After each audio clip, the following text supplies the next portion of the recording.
Halo minasan, konnichiwa. Balik lagi di channel Mimin.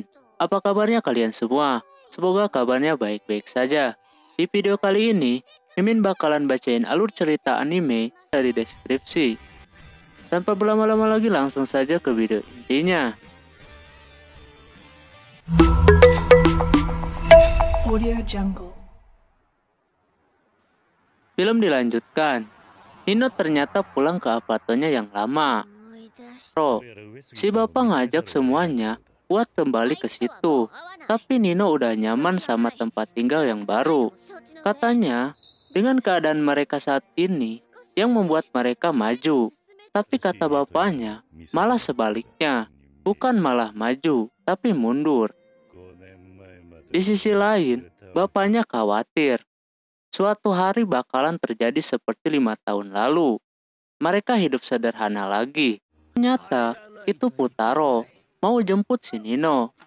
Lalu Putaro memberikan helm kepada ngobrol. Pas di lampu merah, Nino melihat nilai si Putaro yang nongol di celananya. Dia langsung mengambil dan melihat hasilnya. Terlihat nilai dia ada penurunan, tapi Putaro tidak mempermasalahkan itu. Lalu menyuruh Nino buat megang dia erat-erat karena mau ngebut. Tapi malah tidak ngebut, katanya berat. Lalu si Nino mengatakan perasaan dia ke si Putaro. Singkat cerita, mereka sampai di tempat toko. Mereka berlima merayakan keberhasilannya. Sampai mereka tidak menyangka hasil yang mereka dapat. Lalu saudaranya banyak berterima kasih karena Yotsuba suka mengajari mereka. Si Miku juga ikut memberi selamat dan berterima kasih ke si Ichika. Tapi Miku masih berambisi nilainya bakal. Putaro langsung keinget si Miku yang udah beberapa bulan ini ngasih coklat. Di sisi lain, Ichika lagi di toilet dan masih mikirin perasaan dia antara mendukung si Miku atau dia sendiri. Karena kalau mikirin diri sendiri, mungkin dia bakalan nyatain perasaannya ke si Putaro. Tak lama kemudian, ketika si Putaro lagi nyuci, tiba-tiba Nino datang, membawa piring, dan mau berterima kasih ke si bos. Tapi bosnya lagi istirahat. Sekalian aja, si Nino bantu si Putaro nyuci. Ternyata, gak denger si Nino ngomong apa. Pas di motor tadi, alhasil Nino marah-marah, lalu pergi. Tapi dia malah balik lagi. Lalu memperjelas kalau dia mencintai si Putaro. Putaro langsung gak nyangka. Lalu dia diceramahi. Di sisi lain Ichika mengetahui apa yang terjadi. Mungkin Ichika di waktu yang bersamaan pengen ngungkapin perasaan dia juga. Mungkin ya, karena keduluan jadi gak jadi. Singkat cerita, ketika lagi belanja, Putaro bertemu Miku di sana. Putaro merasa aneh dengan Miku yang belanjanya jauh, padahal dekat rumahnya juga ada. Si Miku langsung beralasan nih. Ketika Miku ngomongin nama Nino, Putaro refleks. Lalu Putaro menanyakan apa dia menyukai seseorang yang membawa-bawa nama temannya. Si Miku juga sama, kayak gitu. Lalu Putaro ikutan undian, hadiahnya bisa liburan. Singkat cerita, Putaro mendapatkan undian itu dan berlibur bersama keluarganya. Ketika Raiha mau dipoto, tiba-tiba HP si Putaro baterainya habis.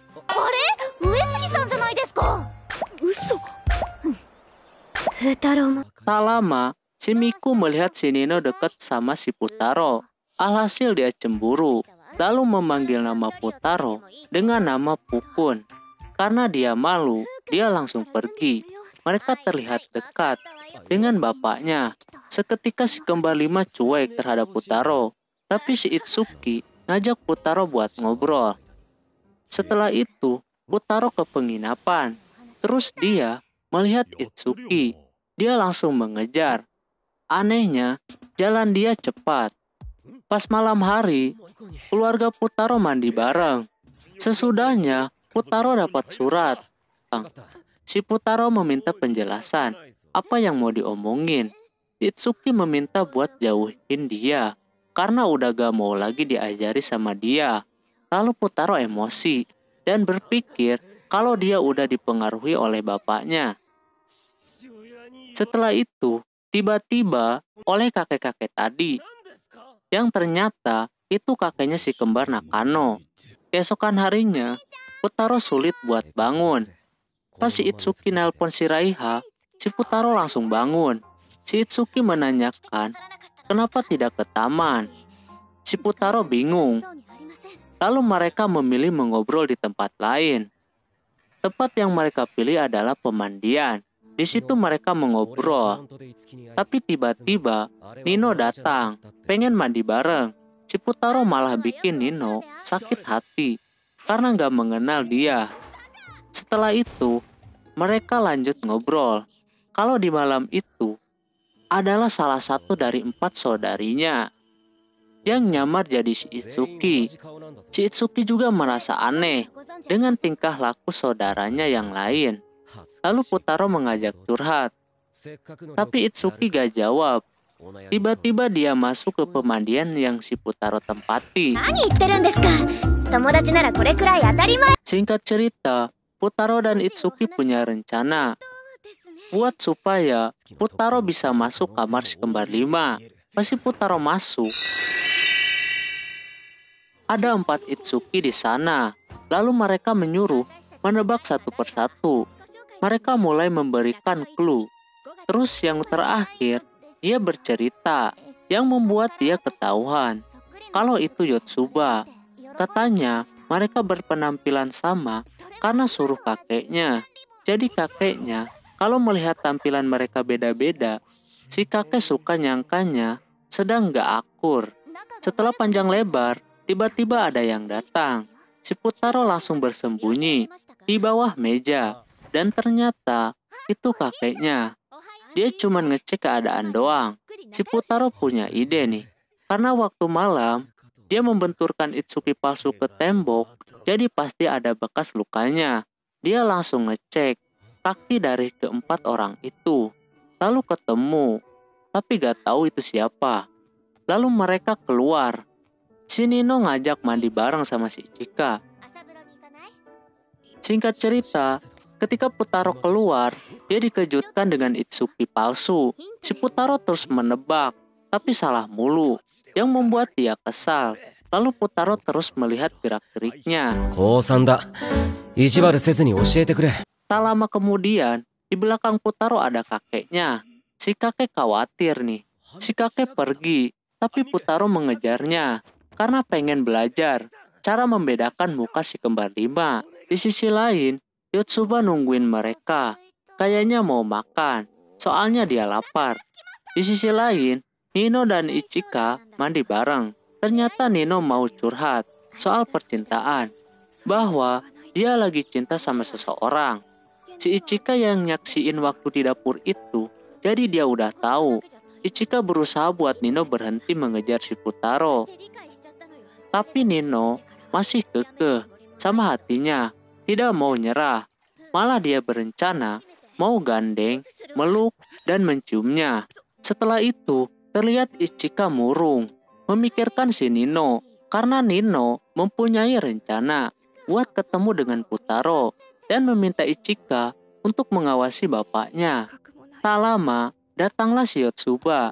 Dia melihat Ichika yang sedang menangis, lalu mengajaknya naik ke atas genteng. Di situ mereka bercerita masa lalu atau bernostalgia. Kalau diceritain mah panjang. Setelah bercerita panjang lebar, si Yotsuba menyarankan untuk tidak menahan diri. Disitulah Ichika mulai memikirkan dirinya sendiri. Ketika mau masuk, Yotsuba menanyakan, katanya mau nyamperin si bapaknya. Kata si Ichika, udah kagak mau. Di sisi lain, Nino yang lagi menunggu kedatangan Putaro, malah yang datang bapaknya. Di sisi lain, Miku dan Itsuki juga bercerita. Entah mengapa Mimin paling pusing sama episode ini. Akhirnya, Itsuki tahu orang yang malam-malam ketemu si Putaro. Ternyata itu adalah Miku. Terlihat dari bengkakan di kakinya. Di situ juga Itsuki baru tahu kalau Miku suka sama si Putaro. Setelah itu, mereka keluar, lalu ketemu si Putaro dan kakeknya yang masih nempel aja. Si Putaro pengen nebak nih, tapi karena lama, si kakek langsung mengetahui kedua orang itu. Putaro terus meminta bantuan ke kakeknya, biar supaya bisa membedakan mereka. Si kakek bilang harus dengan cinta, karena dengan cinta bisa tahu suara, perilaku, dan kebiasaan mereka. Nah, udah dapet ilmunya. Keesokan harinya, tanpa disengaja, Putaro keluar bersamaan dengan Itsuki. Pokoknya pusing, banyak Itsuki teman-teman. Di situ Putaro mulai nebak-nebak lagi. Kira-kira siapa? Setelah ditimbang-timbang, diliter-liter, diukur-ukur, dia menjawab kalau dia Ichika. Si cewek itu kecewa, berarti bukan dia. Si cewek pura-pura jadi Ichika nih, lalu dia pergi, saking kecewanya. Tapi Putaro menyadari hal lain. Dia melihat dari sisi yang lain. Gak usah disebut lah ya. Lalu dengan suara yang patah-patah, kalau cewek itu Miku. Karena mirip sama Miku, si cewek itu tiba-tiba berbalik arah. Lalu berlari, wignya kebuka, lalu lompat, dan ditangkap saudara-saudara. Ternyata itu Miku. Dia senang sekali karena Putaro berhasil menemukan dia. Udahlah ya, karena kelamaan kita next aja. Liburan mereka selesai, udah waktunya buat pulang.